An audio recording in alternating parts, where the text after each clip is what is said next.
buenas noches amigos de Zenit. Nos encontramos esta noche a punto de conocer lo que va a ser también parte de son las leyendas, los poemas que son parte de nuestra cultura. Y bueno, ayer justamente tuvimos la oportunidad de estar con un licenciado de la Universidad Domingo Savio, que es el licenciado Gustavo Postigo, que él es un fanático justamente de ello, ¿no? Es muy adentrado a lo que es la poesía, las leyendas y todo lo referido justamente a ello. Es por eso que en esta oportunidad con ustedes vamos a tener una pequeña presentación que va a mostrar lo que hemos vivido con él ayer y cómo nuestro equipo de Zenit ha podido hacerle una pequeña entrevista justamente en donde él nos ha mostrado parte de sus conocimientos y parte también de su experiencia en este arte tan bonito como es también la poesía. Vamos con el video entonces, Alberto.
De Óscar Alfaro, el cuarto mocho.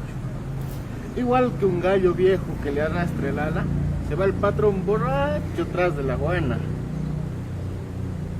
Deje de corretearme, subiendo la trampa, o de un guarapalazo le rompo el alma.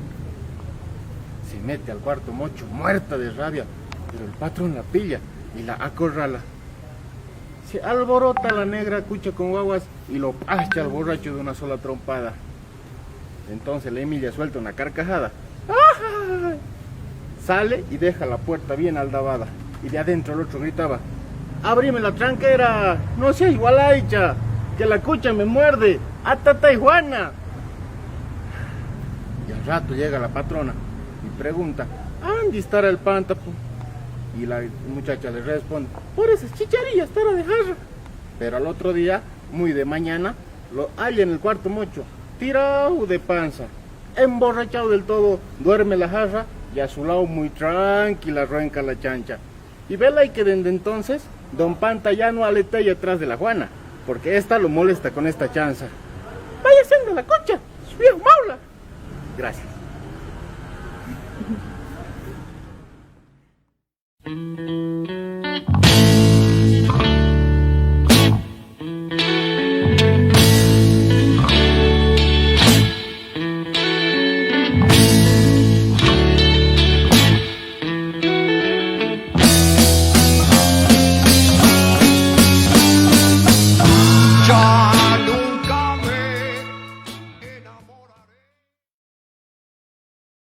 Hola amigos de Zenit Producciones, después de haber sido partícipes de la gran declamación del licenciado Gustavo Postigo, ahora nos adentramos un poquito más en lo que es la vida del licenciado Gustavo Postigo, repito nuevamente. Él es licenciado en la Universidad Domingo Savio y actualmente es rector general del Instituto Tecnológico de Izcayachi. Bueno, muchas gracias por haber accedido a nuestra entrevista, por el lindo poema que nos ha dado y bienvenido pues a esta entrevista. Queremos que nos cuente un poquito sobre usted y cómo se ha inspirado en Óscar Alfaro y que tanto le gusta, ¿no? Bien, gracias Valeria. Un agradecimiento y una felicitación enorme a Zenit Producciones. El trabajo que vienen haciendo es increíblemente bueno. Resaltar lo nuestro es tan importante como darle prioridad a todos los temas que vienen desarrollando, que van trabajando, entrevistas, veo sus programas, es demasiado interesante. Y bueno, yo adoro la poesía, soy apasionado de la poesía, me gusta lo que es lo nuestro, las costumbres tradicionales nuestras, el sentimiento de ser chapaco, de ser tarijeño, nos transmite, nos arraiga a nuestra tierra, ¿no? Yo termino mis estudios en Sucre el 2011 en la Universidad Pedagógica, en una de las carreras que tiene que ver con la literatura, así que mi pasión por los libros viene por ahí. Y bueno, continúo la licenciatura aquí en Tarija, en la Universidad Juan Milce de Saracho, como administrador educativo. Y mi pasión por educar, por enseñar, por transmitir esto que es nuestro, es parte de la transversalidad y también parte de aquello que queremos enseñar para que no se pierda. Es muy importante lo que resalta el licenciado, que realmente se necesita enseñar esa cultura para que prevalezca. Y es por eso que él nos va a estar hablando hoy día de los mitos, las leyendas y las costumbres de Tarija. ¿Por qué empezamos, Licen? ¿Qué nos quiere contar primero? Bien, para explicar un poco acerca de nuestras tradiciones, de nuestro sentir cultural, es amplio, es bastante amplio y nos llevaría muchísimo tiempo. Entonces vamos a centrarnos un tanto en ejemplificar los mitos, en relatar una leyenda y hablar sobre las costumbres nuestras. El tarijeño como tal es un ser simbióticamente cargado de simbología y signos, y esto se llama semiótica. Entonces, dentro de esta semiótica literaria, de mucho análisis, de mucha incluso estructura de construcción tradicional y cultural, viene llena de condimentos especiales y particulares de nuestra tierra. Vamos a empezar con lo que son los mitos. Por ejemplo, en el tema del mito y conceptualmente desde el significado, el mito es una verdad que de tradición por generaciones se transmite de manera oral y verbal. Por lo tanto, nosotros, nuestros abuelos, bisabuelos, los mayores de en nuestras familias han permitido que estos sigan vivos, que se sigan transmitiendo, y tienen un componente particular dentro de la mística tarijeña. Y es decir, que esto está arraigado incluso a la parte psicológica, emotiva y afectiva de la persona, del tarijeño como tal. Tienes como ejemplo algo que conoces, el común diario, ¿no? ¿Qué pasa cuando escuchamos un testigo que nos cruza en la calle? Te grita mal, mal. O entonces automáticamente estás con la idea de que te va a ir mal en el día o te va a pasar algo malo. O el contraste, cuando estás yendo a tu trabajo o a algún lado y el testiguito te grita, viente, güey, viente, güey. Entonces tenemos ya la idea concebida internamente, nos hacemos esta idea de que nos va a pasar algo bueno, de que va a irnos bien. Y como te decía, el mito en Tarija tiene esta contraposición analítica desde la personalidad. Otro ejemplo dentro de la mítica tarijeña tenemos los sueños que nos relatan y desde ya incluso nos avisan qué es lo que puede estar pasando en nuestras vidas. Esto con el componente psicológico, ¿no? Porque juega con la parte interna de cada uno. Cuando soñamos con víboras estamos pensando que al día siguiente ya vamos a recibir platita o que ya vamos a estar agarrando platita. O cuando llega un huichico a nuestra casa significa que vamos a tener visita. O cuando se lava el gatito la cara significa que también va a tener visita en la casa. O sea, esta parte de los mitos en Tarija tiene mucho que ver con aquello que se ha transmitido de generaciones anteriores, que venimos reflejándonos, que venimos aprendiéndolas y concibiéndolas dentro de lo nuestro. Esto es un poco acerca de los mitos porque es bastante amplio. Vamos a entrar un poco al plano de la leyenda, y en la leyenda tenemos otro componente más denotativo, incluso hasta literario, porque cuando ya hablamos de la leyenda como corriente literaria propiamente, la leyenda es un medio de transmisión literaria en la que vos estableces algo que ha ocurrido en algún momento, pero que lo sigues retransmitiendo, que lo sigue replicando, y esto incluso de manera escrita. Yo tengo un amigo, bueno, uno de mis favoritos en la construcción de las leyendas es René Aguilera Fierro, y de la que voy a relatar algo que se llama La leyenda del Molle, ¿no? Pero antes de comentar acerca de la leyenda, explicar un poco que las mismas leyendas tarijeñas tienen este arraigo del componente del hombre tarijeño apegado a su tierra. Es decir, el amante tarijeño que quiere a su espacio geográfico físico donde habita, su ubicación, su tierra, su Tarija. Es decir, lo nuestro es puro, nuestro río Guadalquivir, nuestra tierra, nuestro campo, nuestras provincias, todos estos componentes de la naturaleza que son parte del ser humano, parte de la idiosincrasia tarijeña. Entonces, dentro de estas culturas, dentro de nuestra cultura vamos a encontrar leyendas importantes, ¿no? En el Chaco, sobre todo, cargadísimo de leyendas. La leyenda del Silvaco, la leyenda del Cacuy, la más representativa del Chaco, la leyenda del Imaibeo, del Togorochi, que son árboles y representaciones naturales nuestras. Entonces, en este sentido, bueno, contarte ahora y relatarte lo que es la leyenda del Molle. Decíase que había un nativo tomatita que se llamaba Teneque. Una historia apasionada, llena de amor, de romance, porque este nativo, uno de los personajes de su pueblo, muy querido, muy amigable, que se preocupaba por todo lo que pasaba a su alrededor, con su gente, con su cultivo, con su río. Entonces él acostumbraba ir a charlar con el río, a las orillas del río Guadalquivir. Y en una tarde de estas se encuentra con una mujer que simplemente al verlo deslumbra de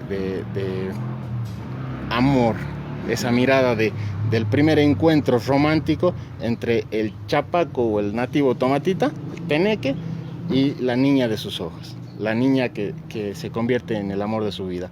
Y esta niña se llama Marisol, ¿no? Pero Marisol era hija del capo, del patrón, del dueño de una hacienda. Estamos hablando de una época de la colonia, donde los españoles todavía radicaban en nuestra tierra.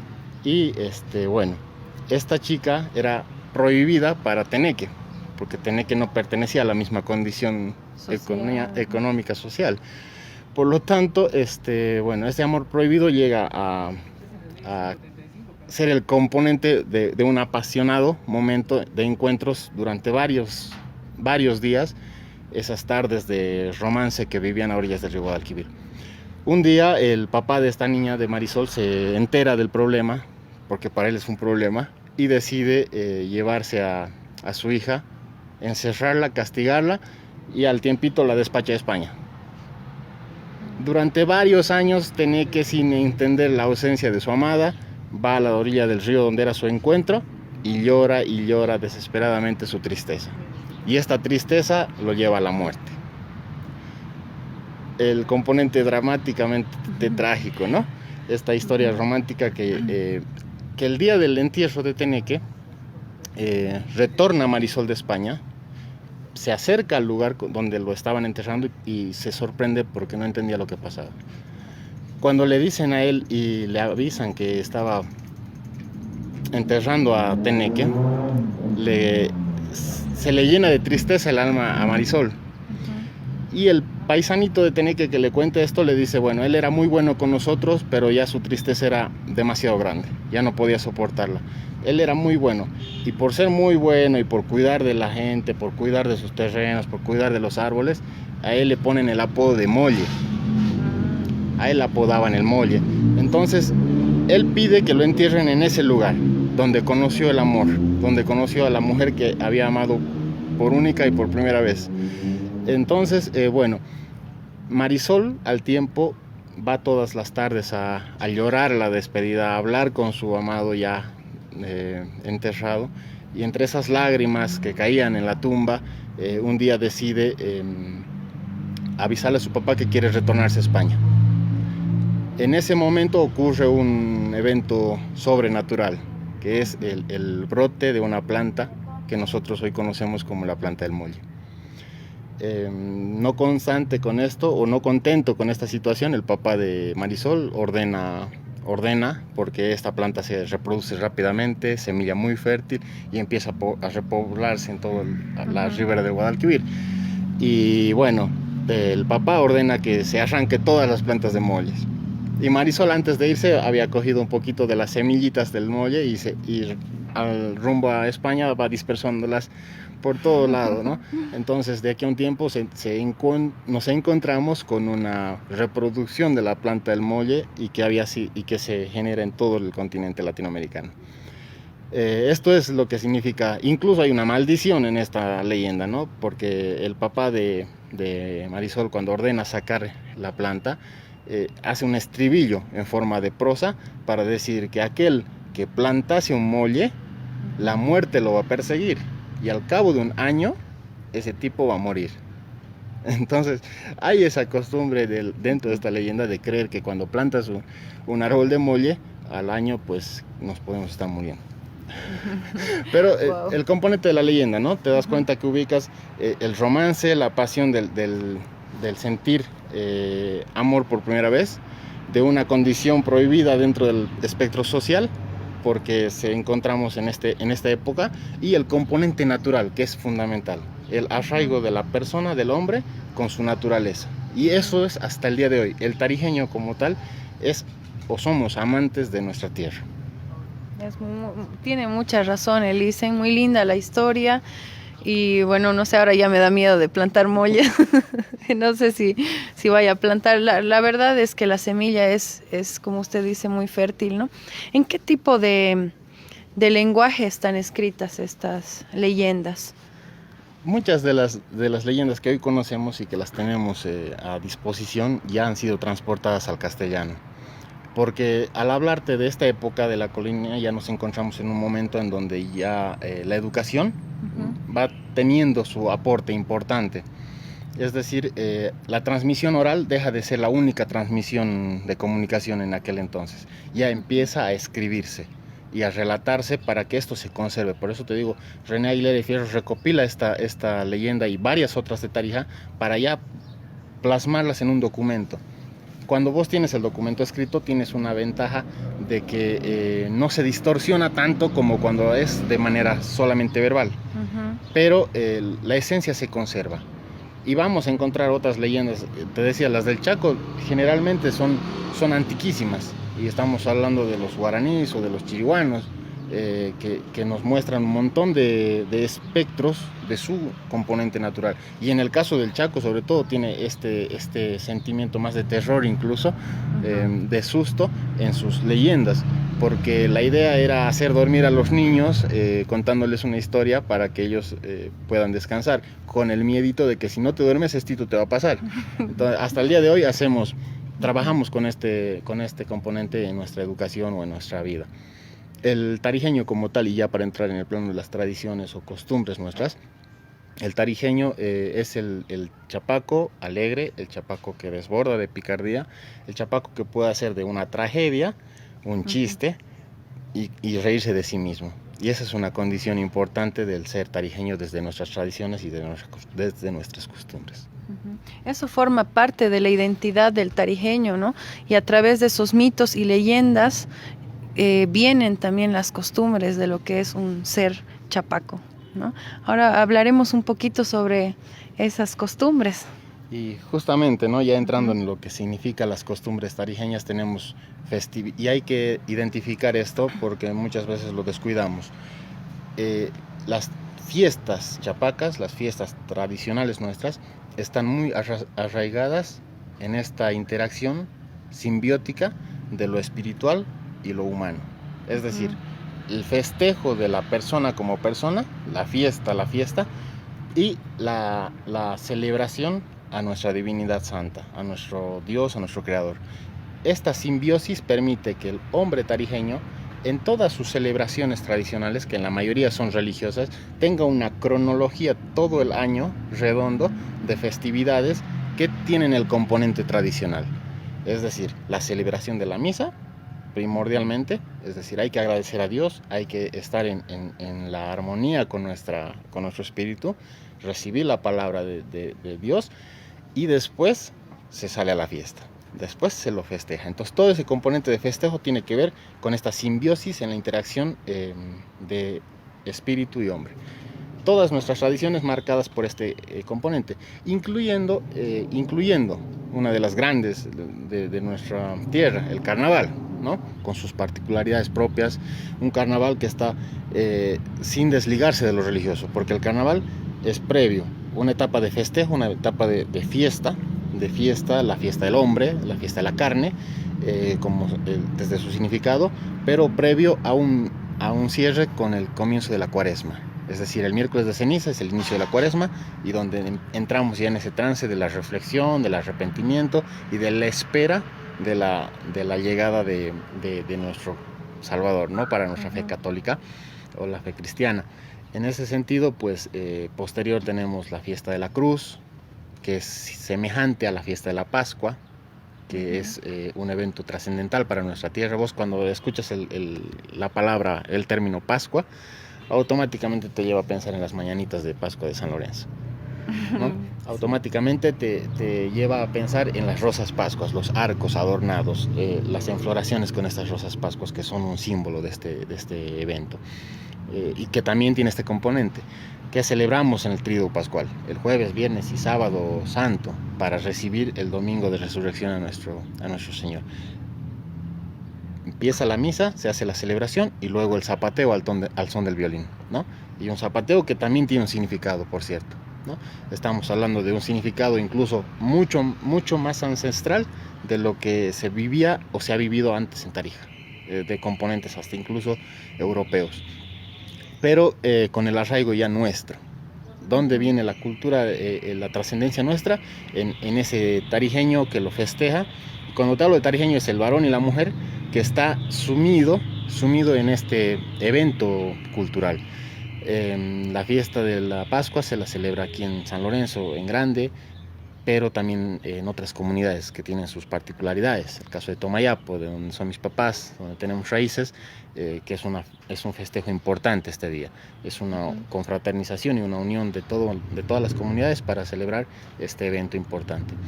Luego tenemos el resto del año, que es cargado de este tipo de celebraciones. El Corpus Christi, que siendo una fiesta religiosa, también tiene su componente cultural. Yo conozco, gracias a Dios, a un personaje aquí en Tarija, es un sacerdote que es muy dedicado al trabajo cultural, que es el padre Juan Vega.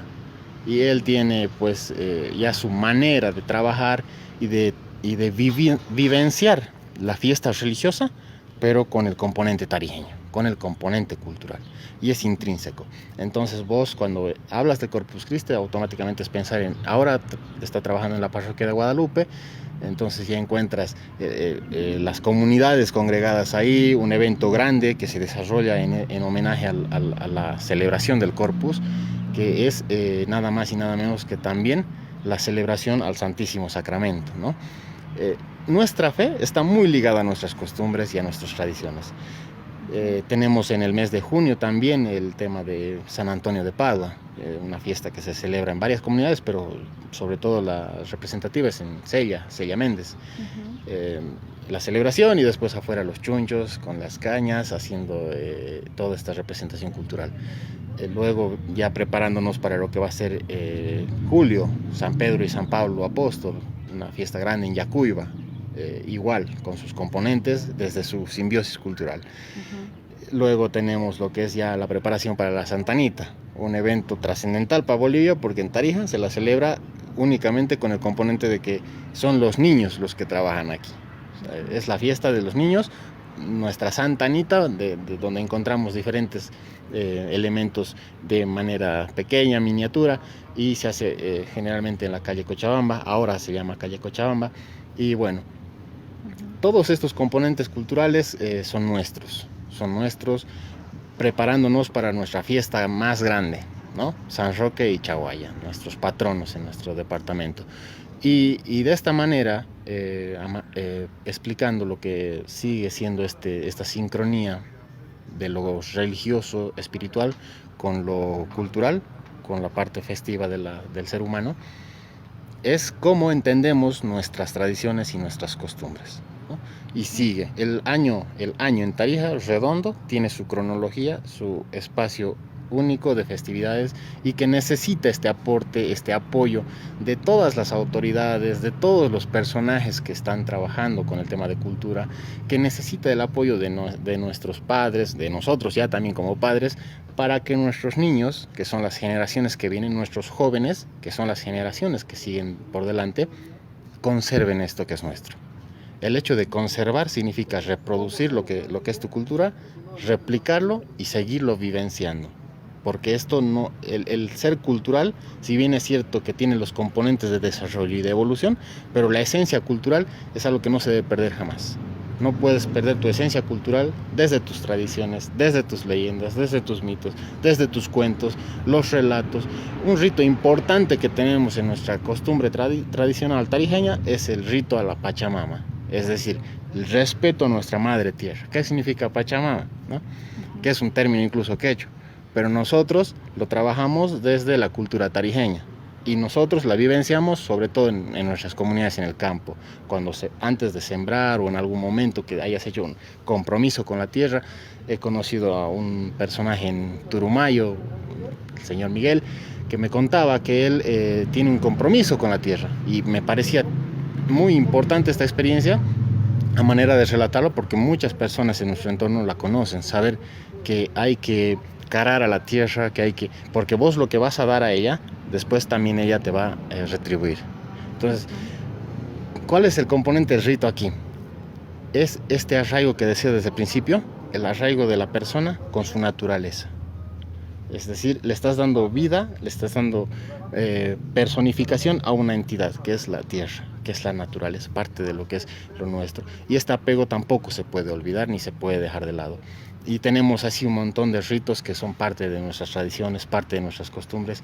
Y esto es un poco acerca de todo lo que te puedo comentar, porque si no nos extenderíamos mucho también. Sí, podríamos estar días y días hablando sobre la cultura tarijeña. La verdad es que es muy rica culturalmente. Tarija tiene una personalidad, una identidad única. Y bueno, pues aquí hemos estado repasando un poco sobre los mitos, las leyendas, las costumbres, incluso los ritos que se practican en esta bendita tierra. Muchas gracias, Licen, por estar con nosotros, y ya vamos a estar en otras oportunidades seguramente. Y le agradezco también por haberse venido tan guapo, con el traje típico de Tarija, para mostrarnos, para realmente demostrar cuál es la cultura del tarijeño, ¿no? Desde la vestimenta. Sí, y bueno, en la vestimenta vamos a encontrar diferentes componentes también. Hoy en día no se debe perder lo esencial. Hemos estado viendo que se tergiversa mucho nuestro tema de la vestimenta. Pero bueno, mientras cuidemos y conservemos lo nuestro, es importante saber también el significado de cada prenda. Yo hoy día me disculpo porque no es el pantalón es de tela. Bueno, el principal es de bayeta, pero ahorita ya la cuarentena ha hecho efecto, entonces ya no le entra el pantalón. Pero no, el detalle es que cuando estamos sumidos en lo nuestro, significa que debemos representarlo y hacerlo bien. Conservar lo nuestro es parte de nuestra educación, y debe ser una tarea obligatoria de enseñarle por lo menos un cuento, una copla, un poema nuestro a nuestros niños o niñas, a nuestros jóvenes, porque el día de mañana, donde les toque salir, ellos tienen que llevar esta esencia cultural, de dónde son, de dónde somos, a dónde pertenecemos. El tema de la identidad es algo que tiene que estar muy marcado. Si nosotros conservamos lo nuestro y lo difundimos, lo enseñamos y lo vivenciamos, esto se va a seguir transmitiendo de generación en generación en generación. Y por eso yo les felicito nuevamente, porque el trabajo que ustedes hacen es muy importante. Y esto, en algún momento me decías, queda como un respaldo histórico. Y de pronto sí, los menores lo van a ver más adelante, en algunos años después, y van a decir, qué bonito, así somos como tarijeños, y lo van a poder utilizar también para seguirlo retransmitiendo, ¿no? Y bueno, una de las cosas que nos apasiona a nosotros es ser, dentro de este ser tarijeño, es poder amar a nuestra gente, amarnos como buenos hermanos, como buenos tarijeños, y en esta época sobre todo donde necesitamos de un humanismo sobresaliente, el apoyarnos para vencer esta etapa difícil que estamos pasando con la pandemia, y que desde el componente cultural también nos asemeja a la hermandad y al no dejarnos vencer por algo que Dios va a permitir que lo superemos pronto. Así va a ser. Entonces, para despedirnos y aprovechando aquí la buena voluntad de Lisen, le vamos a hacer que nos transmita una de esas tradiciones o costumbres a través de una poesía de un autor que a él le encanta mucho, que es su inspiración incluso para escribir libros. Adelante, Lisen, con nuestra poesía costumbrista. De Óscar Alfaro, El amor a piedra. Ay, juna lo que me pasa. Vela, ay, la imilla pispila. Le he pillado junto al molino, arrimada en una pirca, chacoteando con el Lucas y tirándose piedritas. Hija de una la traidora, negaba que me quería, que soy un sonso, decía, y se mataba de risa. Y piedras van, y piedras vienen, ya se acercan, y se pillan, ya se agarran, y se besan. No lo aguanto por mandinga, me descolgo de la higuera agarrado de mi cuchilla. Yo no permito que nadie me ponga los cuernos encima. Si se quieren, se mandiren juntos para la otra vida. Y les juro que al Yocaya se le ha congelado la risa. Tira piedritas ahora, échala a mi prometida.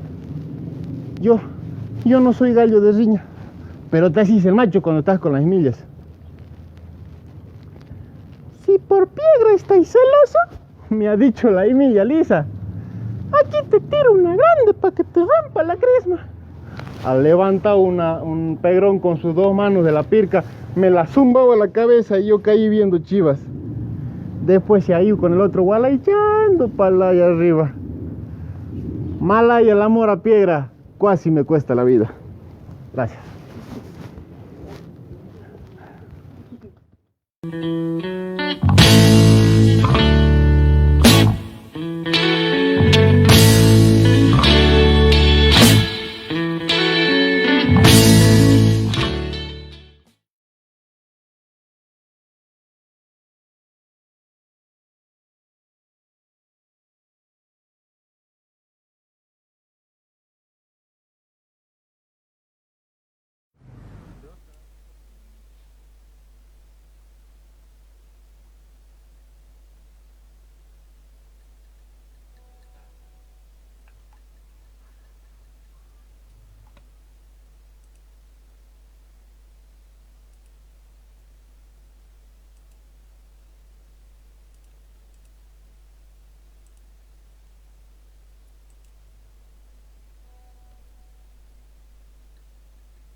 Bueno, hemos estado con el licenciado Gustavo Postigo en este bonito y corto tiempo, ¿no?, que hemos tenido. Nos hubiera gustado poder tener más tiempo para conversar justamente de esto que es justamente la cultura tarijeña, y bueno, conocer más de esas leyendas, de esos poemas, pero esperamos que este corto tiempo haya llegado este pequeño mensaje a ustedes, también el conocimiento del licenciado, y agradecidos con él porque él es un seguidor también de CENIT, y bueno, esperamos que pueda estar siempre apoyando nuestro contenido, al igual que todos ustedes. Vamos a tener pronto también, en cosa de una hora más o menos, otro conversatorio con justamente el tema de las costumbres y gastronomía mexicana. Entonces les invitamos a que puedan seguir la página, puedan ponernos un like aquí y escribirnos en los comentarios qué les ha parecido esta pequeña intervención, y estar atentos para, como les digo, aproximadamente en una hora poder estar acompañándonos en nuestra próxima presentación. Muchas gracias por seguir a esta su página preferida, CEN.